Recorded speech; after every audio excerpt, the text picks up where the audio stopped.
Hello everyone. तो आज हम लोग क्लास थर्ड का मैथ्स पढ़ेंगे। वैसे तो अभी इधर बीच हम लोग क्लास थर्ड का मैथ्स ही पढ़ रहे हैं लगातार। अभी कल से मैं कुछ कंप्यूटर के टॉपिक्स भी स्टार्ट करूंगी। स्टार्ट तो मैंने किया, उसके आगे का हम लोग जो भी टॉपिक रहेगा उसके आगे का हम लोग स्टार्ट करेंगे। तो आज पहले हम लोग इसको कर लेते हैं। क्लास थर्ड का है मल्टीप्लीकेशन। क्या टॉपिक है? मल्टीप्लीकेशन। तो मल्टीप्लीकेशन होता क्या है? मल्टीप्लीकेशन होता है, multiplication is the repeated addition of the same number. Repeated addition का मतलब होता है कि जैसे कोई भी नंबर ले लीजिए आप, जैसे यहाँ पे मल्टीप्लाई किसका मैंने किया है, 4 + 3 = 12 है। अब अगर इसी को हम लोग को करना है तो हम लोग क्या करेंगे, रिपीटेड एडिशन का मतलब होता है 4 + 4 + 4 कर दीजिए तो ये कितना आ जाएगा। ये 3 का मतलब होता है how much time you have to add, मतलब कि 3 टाइम्स, यहाँ पे लिखा हुआ है 3 टाइम्स, मतलब 3 times you have to add the same number in the multiplication. यहाँ पे 4 हुआ है, जो ऊपर दिया रहता है वो मल्टीप्लिकेट होता है, जो नीचे होता है वो मल्टीप्लायर होता है, और जो उसका रिजल्ट आता है वो क्या होता है, प्रोडक्ट होता है।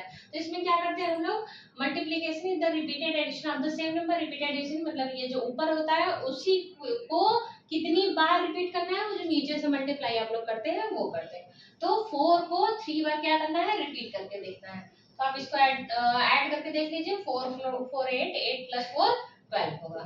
तो ये क्या हो गया, सेम आंसर आ रहा है ना। या तो आप 4 का 3 टाइम्स मल्टीप्लाई कर दीजिए, 4 × 1 = 4, 4 × 2 = 8, 4 × 3 = 12। या तो ऐसे कर सकते हैं, या तो इसी नंबर को आप 3 बार ऐड कर दीजिए, नंबर आपका सेम आएगा। तो यही होता है मल्टीप्लिकेशन। या तो आप इसमें 4 1 2 3 का मल्टीप्लाई कर दीजिए, इतना आएगा, या तो इसी 4 को आप 3 टाइम्स ऐड कर दीजिए, फिर भी आपका आंसर सेम ही आएगा। तो यही होता है हमारा जो जो जिसमें मल्टीप्लाई करना रहता है वो मल्टीप्लिकेट होता है, जिससे मल्टीप्लाई करते हैं वो मल्टीप्लायर होता है, और लास्ट में जो आपका आंसर आता है वो क्या होता है, वो प्रोडक्ट होता है। चलिए हम लोग आगे पढ़ते हैं। आगे हम लोग को पढ़ना क्या है कि मल्टीप्लिकेशन अगर हम लोग को करना है, इजी बनाना है, तो क्या करना होगा। जैसे 0 दिया हुआ है, मान लीजिए कि आपको मल्टीप्लाई करना है 10 20 30, इसमें किसी भी नंबर का आपको मल्टीप्लाई करना है। मान लीजिए कि 10 में आपको मल्टीप्लाई करना है 6 का, 6 का मल्टीप्लाई करना है, या आप 16 ले लीजिए, 16 का मल्टीप्लाई करना है।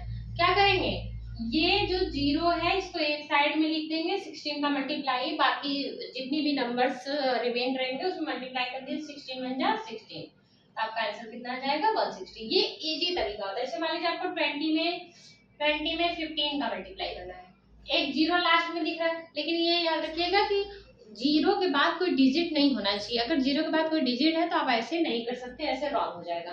तो 0 के बाद यहाँ कोई डिजिट नहीं है, तो इस 0 को हम लोग यहाँ साइड में लिख लेंगे।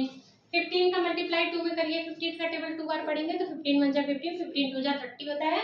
तो क्या हो जाएगा ये 15 × 2 = 30। तो इसका आंसर कितना आ जाएगा, 300। चाहे आप ऐसे मल्टीप्लाई करके देख लीजिए, फिर भी आंसर ऐसे ही आएगा। मान लीजिए कि यहाँ आपको लेना है 100 लेना है, 100 में आपको 6 का मल्टीप्लाई करना है, 6 का नहीं, मान लीजिए आपको 15 का मल्टीप्लाई करना है, ये 100 है।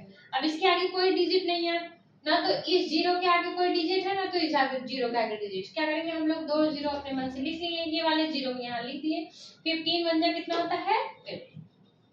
जो नंबर रहता है उस नंबर का मल्टीप्लाई कर देते हैं, और जितने 0 रहते हैं उसको आगे लिख देते हैं। तो ये मल्टीप्लिकेशन को आसान बनाने का एक तरीका आपका ये होता है। तो इससे आप आसानी से ऐसे मल्टीप्लाई करके देख सकते हैं। ठीक है, चलिए आगे चलते हैं नेक्स्ट टॉपिक में।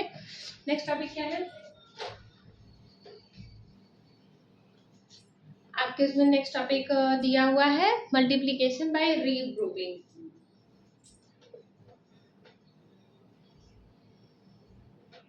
रीग्रुपिंग का मल्टीप्लिकेशन मतलब क्या होता है, जैसे मान लीजिए कि आप लोग यहाँ 15 और 16 का मल्टीप्लाई करें, तो मल्टीप्लाई का सबसे पहले रूल आप लोग सेकंड क्लास में पढ़े होंगे कि क्या होता है, जो वंस रहता है पहले इससे ऊपर के दोनों जितने भी दो डिजिट है, 3 डिजिट है, 4 डिजिट है, जितने भी डिजिट है उससे मल्टीप्लाई करेंगे। तो 6 5 से क्या होता है 30 होता है।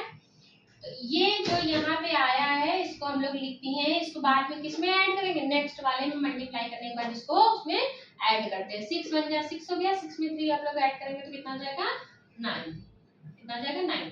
अब क्या करते हैं, वंस वाले प्लेस को छोड़ देंगे, क्योंकि हम लोग किससे मल्टीप्लाई करने जा रहे हैं, 10 से मल्टीप्लाई करने जा रहे हैं, टेंस वाले नंबर से।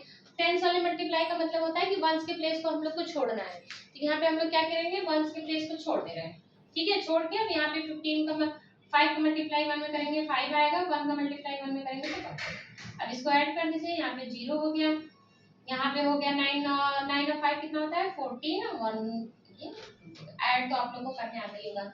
ये हो गया। ये रिग्रुपिंग का मतलब ये होता है कि जो यहाँ पे 3 बचा है इसको हम लोग इसको दे देंगे, यहाँ पे मल्टीप्लाई करके इसको क्या करेंगे ऐड करके हम लोग लिख देते हैं, इसके साथ इसको रीग्रुप कर देते हैं। इसी का मतलब होता है रीग्रुपिंग। इसमें आपके सिलेबस में 3 डिजिट का मल्टीप्लाई और 4 डिजिट का मल्टीप्लाई दिया हुआ है। 3 डिजिट का मल्टीप्लाई 1 डिजिट नंबर के साथ, 3 डिजिट का मल्टीप्लाई 2 डिजिट नंबर के साथ दिया हुआ है। तो चलिए दोनों को हम लोग देखते हैं।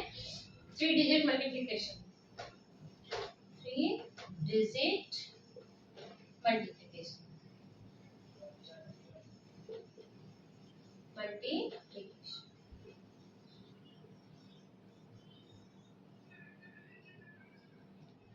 3 डिजिट का मल्टीप्लिकेशन मतलब यहाँ पे मान लीजिए 7 2 3 है, इसका मल्टीप्लाई आपको 1 डिजिट नंबर के साथ, 3 digit multiplication by 1 digit number, 1 digit number.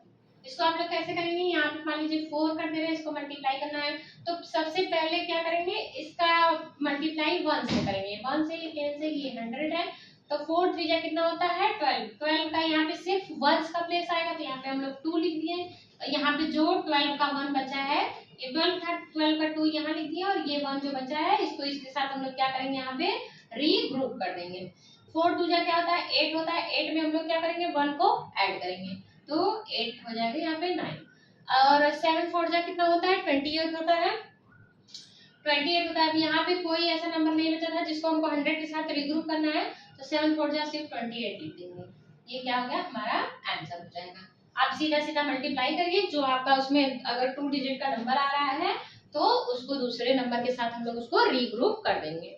इसी तरह हम लोग अगर 3 डिजिट नंबर को का मल्टीप्लाई 2 डिजिट नंबर के साथ करेंगे तो कैसे होगा, जैसे मान लीजिए 723 को अगर आपको 14 के साथ मल्टीप्लाई करना है तो आप लोग क्या करेंगे, ये करेंगे 4 3 जा 12 हो गया, यहाँ पे इसको इसके साथ रीग्रुप कर देंगे, 4 2 जा 8 हो गया, यहाँ पे 9 हो जाएगा, ये 28 हो जाएगा। फिर यहाँ पे मल्टीप्लिकेशन का निशान लगाएंगे। ये निशान हम लोग क्यों लगाते हैं, क्योंकि हम लोग अब 1 से नहीं हम लोग किससे मल्टीप्लाई कर रहे हैं 10 से मल्टीप्लाई कर रहे हैं, टेंस वाले नंबर से मल्टीप्लाई कर रहे हैं, इसलिए 1 के प्लेस को छोड़ देते हैं। तो 3 1 जा 3 हो गया, 2 1 जा 2 हो गया और 7 1 जा 7 हो गया। अब इन दोनों को ऐड कर दीजिए, यहाँ पे आ गया 2, तो यहाँ पे 9 3 कितना होता है 12 होता है, 8 और 1 9 और 10, 7 2 9 और ये कितना आ गया, ये आपका आंसर आ गया। तो 2 डिजिट नंबर को 3 डिजिट के नंबर के साथ ऐसे हम लोग मल्टीप्लाई करते हैं।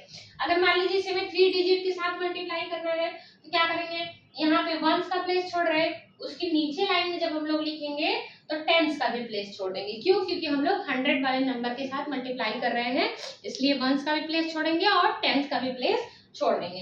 इसी तरह आपको अगर 4 डिजिट का मल्टीप्लिकेशन करना है,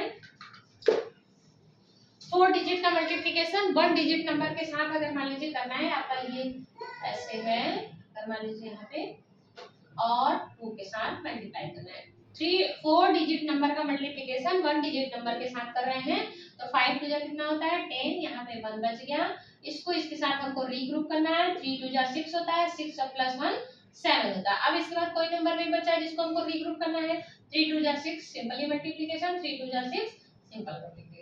ये क्या हो गया 4 डिजिट नंबर का मल्टीप्लिकेशन 1 डिजिट नंबर के साथ हो गया। इस तरह से आप लोग कर सकते हैं और इसी जो भी नंबर बचता है उसको हम लोग आगे वाली संख्या के साथ रीग्रुप कर देते हैं। अब चलिए हम लोग आगे टॉपिक में चलते हैं। आगे टॉपिक क्या है, आगे टॉपिक है हमारा properties of multiplication. Properties of multiplication. Multiplication की प्रॉपर्टीज क्या क्या होती हैं, जैसे आप लोग एडिशन का प्रॉपर्टी देख चुके हैं, सब्सट्रैक्शन का प्रॉपर्टी देख चुके हैं, इसी तरह क्या होता है, मल्टीप्लिकेशन की भी कुछ प्रॉपर्टीज होती हैं। जैसे किसी भी नंबर में अगर आप लोग जीरो ऐड करते थे या जीरो सब्सट्रैक्ट करते थे तो नंबर पे कोई फर्क नहीं पड़ता था, लेकिन अगर मल्टीप्लिकेशन करना है, अगर आप लोग जीरो से मल्टीप्लाई कर रहे हैं तो नंबर क्या हो जाएगा, जीरो हो जाएगा। जैसे मान लीजिए कि आपका यहाँ पे 53 है, 53 को आप लोग जीरो से मल्टीप्लाई करेंगे तो क्या होगा, ये जीरो हो जाएगा। क्या हो जाएगा, जीरो हो जाएगा। किसी भी नंबर में अगर आप लोग जीरो से मल्टीप्लाई करते हैं तो वो नंबर क्या हो जाता है, जीरो हो जाता है। Multiplication with zero, multiplication with zero, तो इसका आंसर क्या होगा, इसका आंसर हो जाएगा जीरो। अगर इसी मान लीजिए कि ये प्रॉपर्टी फर्स्ट हो गई।